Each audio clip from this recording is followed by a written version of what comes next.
Саламатсыздарбы достор, бүгүн сиздер менен көп өлчөмдүү массивдер менен таанышабыз. Көп өлчөмдүү массивдер да бир өлчөмдүү массивдер сыяктуу эле бир типтеги элементтерди сактаган маалымат структурасы.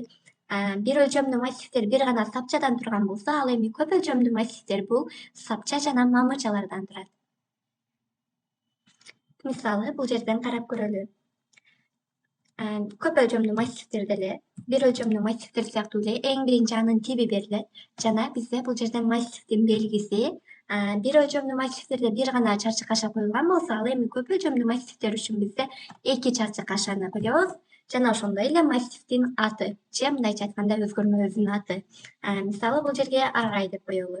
Кайра эле бул кете турган болсо, бизде буга чейинки айткандай new ачкыч сөзүбүз, бул new бизге атайын память бөлүп берет. Мында көрүп турганыңыздардай эле бир өлчөмдүү массивдерде биз бул жерге каалагандай санды берип туруп память бөлүп алганбыз.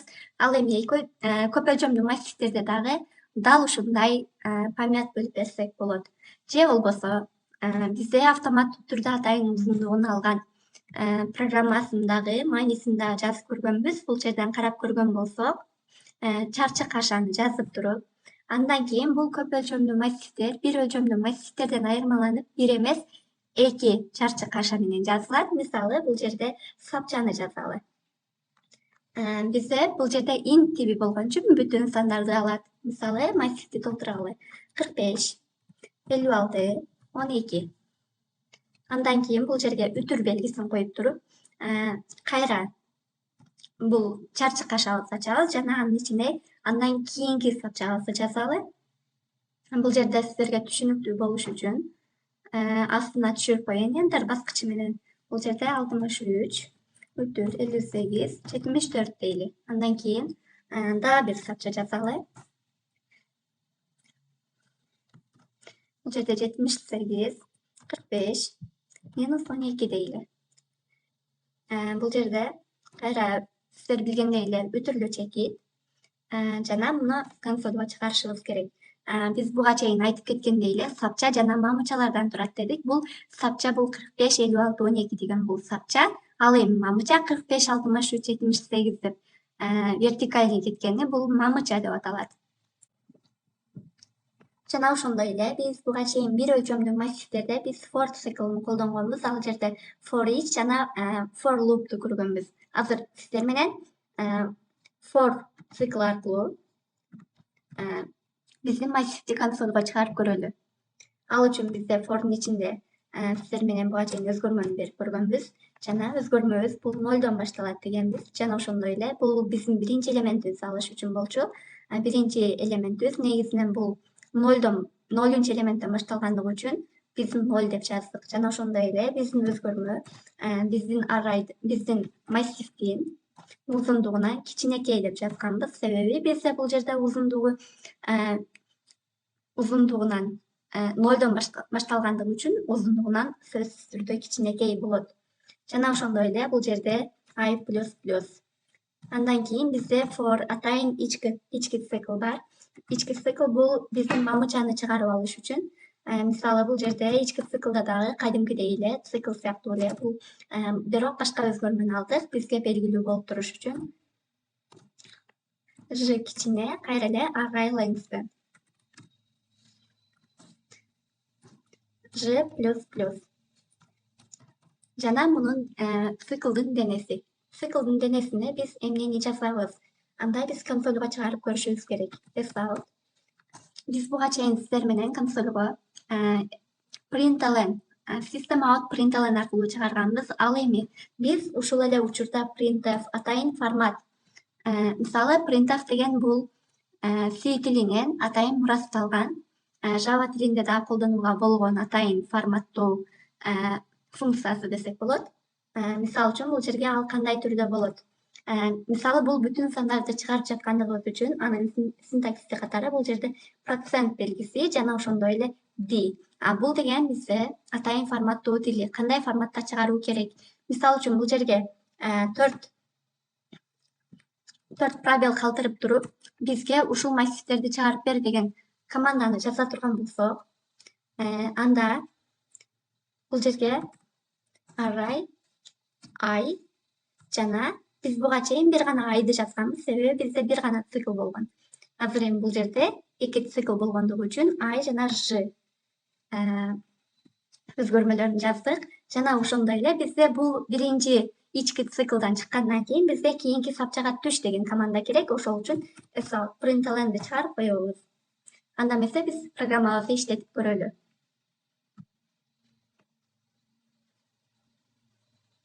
Мына сиздер көргөндөй эле бул жердеги форматтоо тилинде 4 пробел алдына жылды же артка жылды. Мындайча айтканда биз дал ушул форматтоо тилин колдоно алабыз. Анда эмесе ушул эле жерден биз сиздер менен бир мисал иштеп көрөлү. Бизге дал ушул 45, 56, 12 жана башка бул ушул көп өлчөмдүү массив берилген жана ошонун диаметрин биз 0 кылышыбыз керек.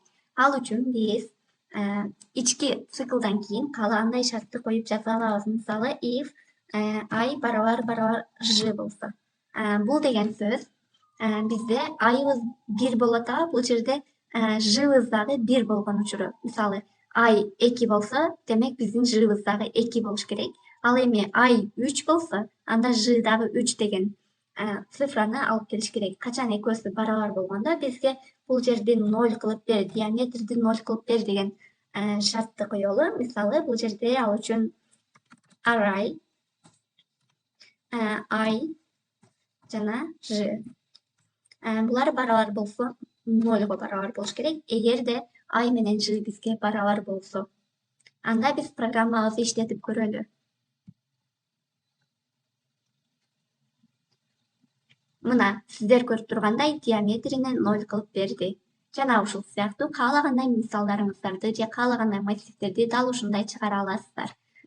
Сиздер менен биргеликте биз string тибиндеги массивтерди дагы карап көрөлү.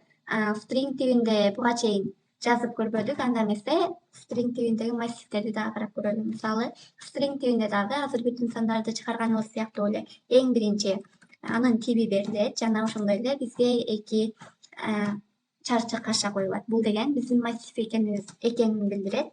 Бул жерде names каалагандай эле адам аттарын жазсак болот. Ошондой эле бул барабар new атайын new string. Бул бизге s бөлүп берет дедик. Дал ошондой эле бул жерде анын маанилерин толтурган болсок, stringде деген бүтүн сандардан айырмасы бул жерге биз атайын каучканын ичинде жазабыз. Бул жерде карап көрө турган болсок, мисалы бул жерге канат,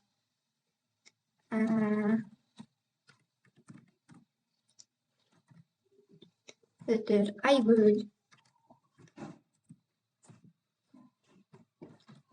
жана башка. Андан кийин өтүр белгиси менен кайра эле экинчи сапчаны жазабыз. Ал жерде биз каалагандай эле адам аттарын койсок болот. Мисалы бул жерге Женя деп коелу.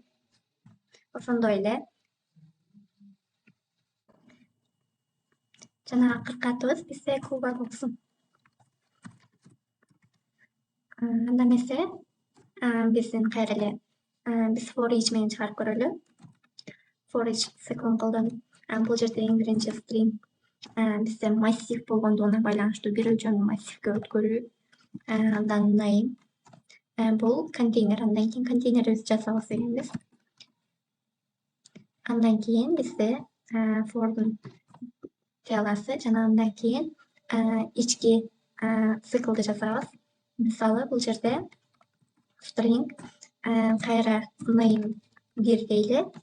Бул жерде биз буга чейинки жазган сапчабызга барабар болуш керек. Ошондой эле бул жерде name жана ошондой эле бул жерде кайра эле анын теаласы жана биз аны консольго чыгарып көрөлү. Мисалы бул жерде биз буга чейин атайын формат функциясын өттүк жана printf бизде бул жерде атайын ошону колдонолу. Биздики string типтик атайын s деген тамга менен жазылат жана ошондой эле биздин бул аттарыбыздын аралыгы 20дан болсун. Өзүнөн кийин 20 пробел таштасын жана ошондой эле өтүрдү коюп бул жерге атайын name'ди чыгарабыз. Name 1. Ошентип бизге андан кийин өзүнөн кийинки сапчага түшүш үчүн println жазабыз жана биз программабызды иштетип көрөлү. Мына сиздер көргөндөй өзүнүн мурун 20 пробел таштады. Андан кийин атты жазып жатат.